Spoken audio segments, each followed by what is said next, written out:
this is a story of the $1.65 billion gamble, which ended up being a success, of which a lot of us cannot live a single day without this success story. And that is the story of YouTube. The whole thing started in the early 2000s. These three guys, Steve, Chad, and Jewett, all former employees of PayPal, and this was the period when PayPal was sold to eBay. And so a lot of the employees working for PayPal decided to move on, and so as it was the case of these three gentlemen. In 2004, Janet Jackson was booked as a headline performer for the Super Bowl 38 halftime performance show, and Janet Jackson got everything prepared to give a very good show, which she did. But alongside with the performance was this young man called Justin Timberlake. So Janet Jackson and Justin Timberlake thought of something unique to end the show, and that would be a spectacular performance to leave audience both watching from far and near to have something to remember. Controversy's performance that comes with these superstars. The halftime show was electric. Everything was on point until in a single half second changed everything. In the final beat of the song for their last performance for the night, Timberlake reached across Janet's chest, pulling off her costume, exposing her boobs in 0.6 seconds on a live TV. Over 140 million people were watching it live. The world stopped, the crowd gasped, and by morning, the media had a new name for it: the wardrobe malfunction. Of course, it was something they planned just to climax their performance for the night, but it went wrong. Now, after the show, a lot of people kept digging on the internet to find clips of the unfortunate incident that happened at the Super Bowl halftime performance involving Janet Jackson and Justin Timberlake. But unfortunately, there was nothing like that to be found on the internet. People kept searching, and the name Janet Jackson became one of the search name on the internet, all because of the 0.6 second video that had to do with the exposure of her boobs. Later that year, the unfortunate Indian Ocean tsunami that claimed nearly 250,000 lives and displacing 14 countries. People had videos of this event on their phone, on their camera, but there was no means to upload it on the internet, and there was no means to share it. Steve, Chad, and Jawad began to grow in frustrations because they were part of the people who were very frustrated about how these videos cannot be shared easily online. Now, in 2005, these three friends hosted a dinner party, and after the party, they felt the need to share the beautiful videos and pictures from the party with their friends, but there was no means of getting it done.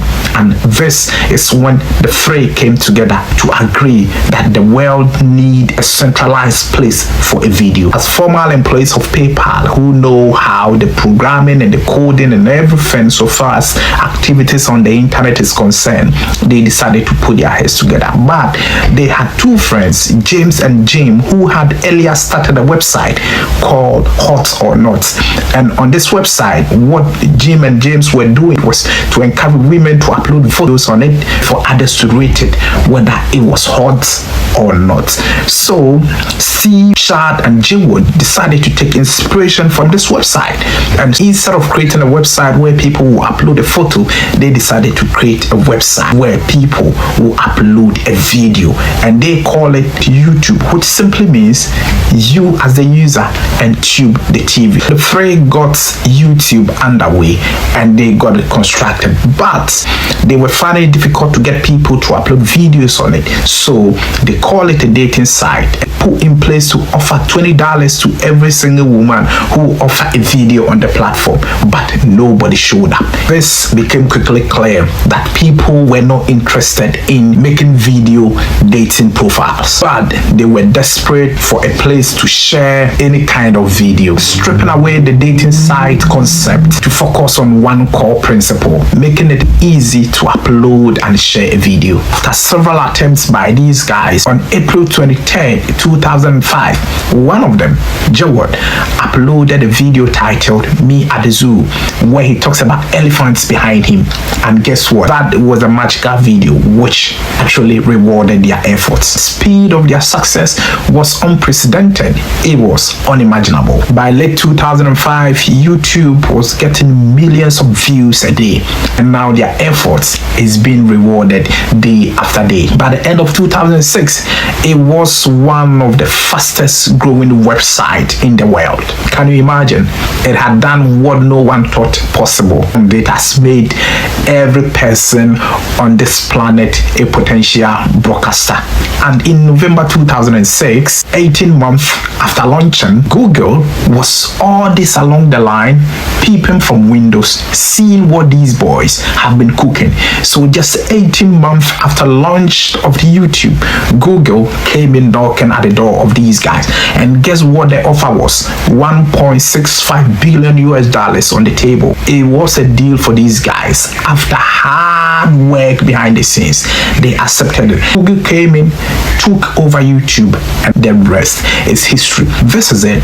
Whatever you are thinking of doing in your own corner, do not underestimate it. Do not undermine yourself. Keep doing it. Who knows, in the near future, it might be a solution to a big problem for the world, or it might be very useful to every single person around you. That is the power of innovation. Keep doing what you're doing. Any problem you identify, what you think is in your capacity to provide solutions to it, do not hesitate. Just go for it. Millions of us visit YouTube every single day for research, for education, for entertainment, for every sort of things we want to find. And that is the power of the internet, started by these three gentlemen. So in your own corner, keep pushing. Never stop. Never be discouraged. Keep going. No one knows what tomorrow brings. This is Explore with Pascal, and until I meet you again with another fascinating story, take care of yourself.